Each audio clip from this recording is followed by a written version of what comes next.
So most business owners don't get stuck in the business because they're bad at what they do. They get stuck because they've hired in the wrong order. You add an assistant, you add some delivery help, maybe marketing person, and somehow every road still leads back to you as the business owner. More payroll, same 50, 60 hours a week on your plate. So today I'm going to show you how 3 hiring traps that quietly keep established business owners dependent on the owner, and a simple 3-stage based hiring order that finally gives you your time back. And by the end, you'll know exactly the next hire should be and which roles you should stop hiring first. If we haven't met, my name is Dr. Shannon Irvine. I have been a business owner for over 25 years. I'm the author of the best-selling book, The 67-Day Year. And I help established CEOs and business owners build self-scaling companies so that they can grow without them being the backup brain for everything. In my world, there's just no such thing as just a helper. Every hire should own a chunk of an outcome and a simple metric or number. The real question is, which outcome should be owned first at your stage of business?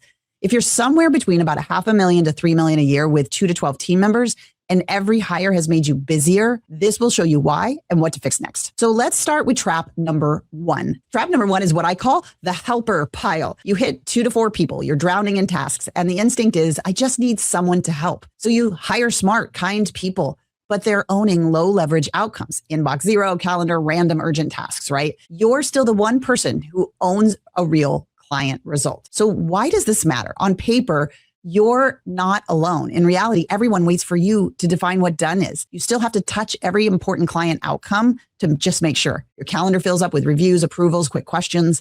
It looks like a team from the outside, but it feels like you plus an audience. And they're not bad hires. They're just not owning outcomes. You are. I see this on my live diagnostic calls all the time.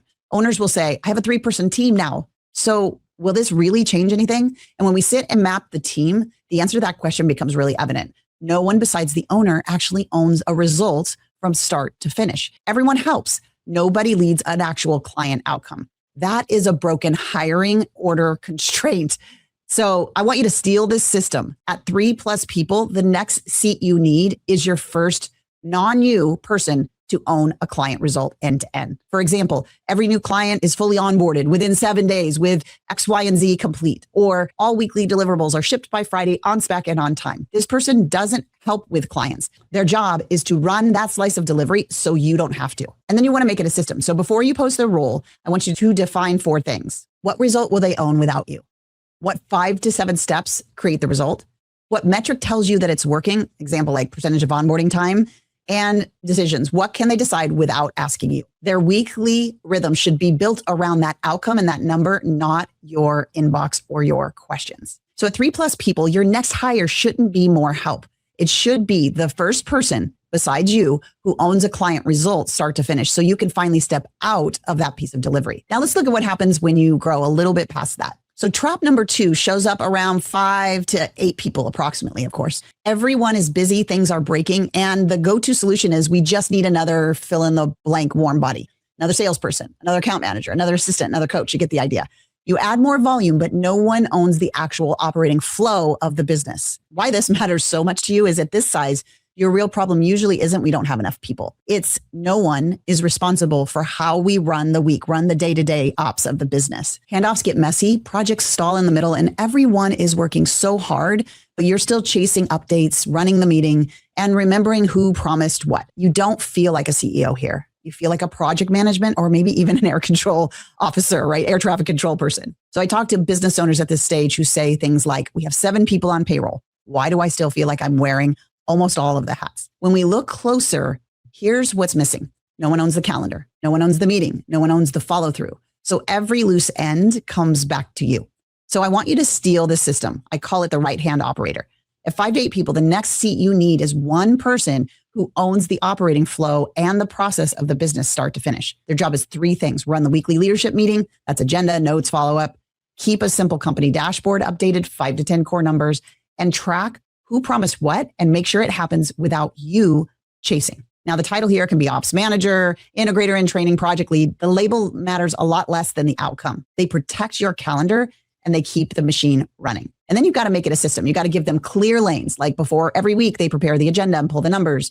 During the meeting, they run the structure, not you. After the meeting, they follow up with owners on the red and yellow items. In your world, the default question becomes, is this in the dashboard and weekly meeting instead of have you asked insert employee name here yet? So at 5 to 8 people, freedom doesn't come from more doers. It comes from one person owning the week so you can stop being the human founder operating system. So now let's talk about the stage where most owners almost always burn out. So I call this every road leads back to you. So trap number 8 hits usually around 8+ people. And so from the outside, you look really successful. And from the inside, it still feels like if sales wobble a little bit, it's on you. If delivery wobbles a little bit, it's on you. If marketing wobbles, you get the idea. So because you've built small teams, but almost no functional owners, this really matters at this size because your business has at least 4 big functions, whether you've named them or not. Number 1 is attention getting and leads. Number 2, it's turning leads into sales. 3rd is delivering what you promised. And 4th is keeping the whole machine running, ops, finance, admin. Your titles can be different, but those 4 lanes exist. And if each lane doesn't have an owner,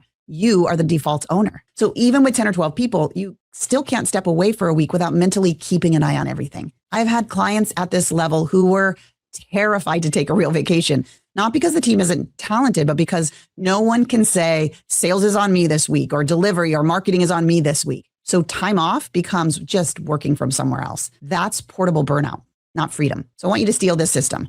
First line function owners. At 8+ people, your next moves are promotions or hires that turn contributors into function owners. For example, one person who owns revenue from leads all the way down to close deals with a revenue number, or a person who owns delivery, results, net profit, net promoter score, on-time completion. And if you're ready, one person who owns marketing from consistent lead flow to the actual target. Their job is not to help with.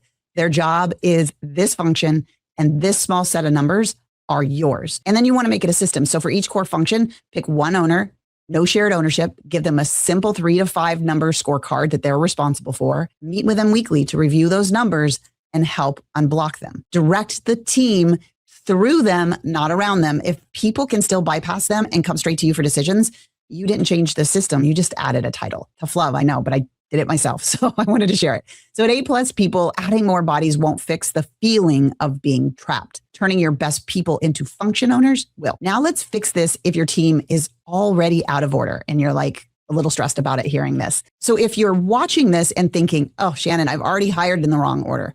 Do I have to blow everything up and start over again? The answer is obviously no.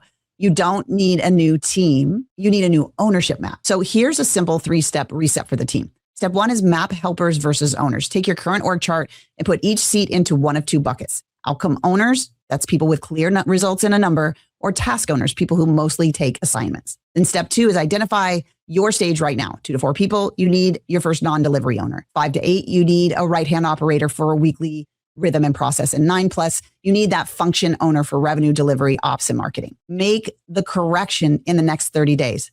Not all. I want you to elevate one existing person into a true owner role with a clear outcome and a number, or make your next hire fill that missing owner seat for your stage. Don't try to fix every seat this month, please. That's how good changes turn into more chaos within the team. So the goal is simple. Every critical outcome in the business has one clear owner, and that owner is not you. Once that's true, every new hire starts giving you time back instead of taking more of it. This is how freedom gets created for CEOs. So if you remember nothing else from this video, remember this hiring order. 2 to 4 people, install your first non-delivery owner. At 5 to 8, install your right-hand operator to run the week.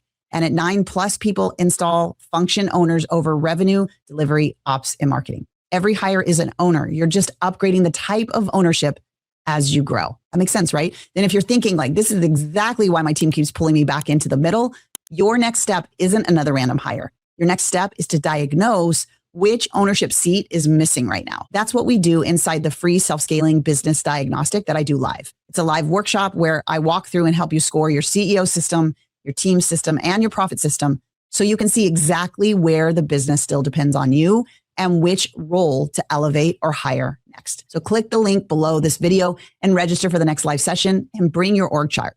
And in the comments, tell me, which stage in the business are you in right now?